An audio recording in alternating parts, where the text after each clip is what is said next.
एक समय की बात है श्रोताओं, हमेशा की तरह बादशाह अकबर और बीरबल टहलते टहलते एक जंगल से जा रहे होते हैं। जंगल से जाते जाते उनको एक वृक्ष दिखाई देता है। बीरबल को जब तुलसी का वृक्ष दिखाई दिया तो बीरबल ने तुलसी के वृक्ष को प्रणाम किया। तो तभी बादशाह अकबर कहने लगे, बीरबल ये क्या है? तो बीरबल कहने लगा, ये तुलसी माता है।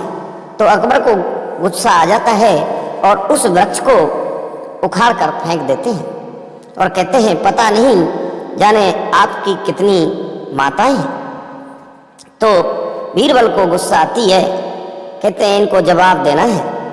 तभी आगे चलते हैं तो बीरबल को एक बिच्छू पत्ती खुजली वाला पौधा दिखाई देता है और जानबूझकर उसको प्रणाम करता है और कहता है, जय हो बाप मेरे। तो अकबर कहता है, ये कौन है? ये बाप है। तो बादशाह अकबर गुस्से में दोनों हाथों से उसको उखाड़ फेंकते हैं। जैसे ही उखाड़ फेंकते हैं तो बादशाह को खुजली लग जाती है और जिस जगह से खुजाते हैं उसी जगह खुजली हो जाती है। बादशाह बड़े परेशान हो जाते हैं और बड़े दुखी हो जाते हैं और कहते हैं, बीरबल कोई उपाय बताइए, ये किस कारण से खुजली हो रही है? तो बीरबल कहता है, बादशाह सलामत, आपने मेरी माता को गुस्से में उखाड़ फेंका था तो बाप को गुस्सा आ गया, उसी का परिणाम है, तो इसका कोई उपाय बताइए।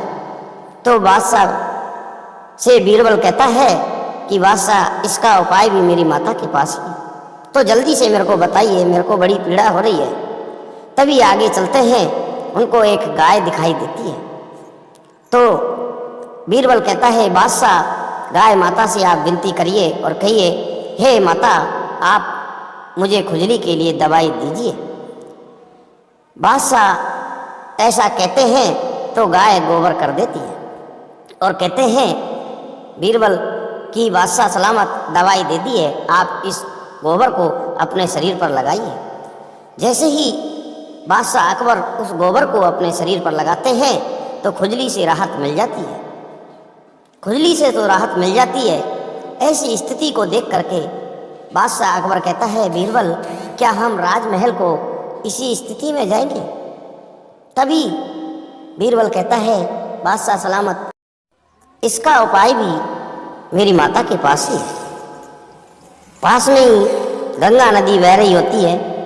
तो बीरबल कहता है, जय हर हर गंगे, जय गंगा मैया, ऐसा कहकर नदी में गोता लगाइए बादशाह सलामत। तो बादशाह सलामत गोता लगाते हैं और उनके शरीर से पूरा गोबर छूट जाता है और बादशाह अकबर कहते हैं कि हे बीरबल, मैं बड़ा पश्चाताप कर रहा हूँ, मैंने आपको भी दुख पहुँचाया। ऐसा बोलकर गाय माता, तुलसी माता, गंगा माता, ये तो जगत माता है, सभी को इनका सम्मान करना चाहिए। हमें श्रोताओं, इस कहानी से ये शिक्षा मिलती है कि हमें कभी भी किसी के आस्था को ठेस नहीं पहुंचानी चाहिए, कभी किसी को नीचा दिखाने का प्रयास नहीं करना चाहिए। श्रोताओं, यदि आपको ये कहानी अच्छी लगी हो तो हमारे इस चैनल को सब्सक्राइब करें, लाइक करें और ज़्यादा से ज़्यादा शेयर करें।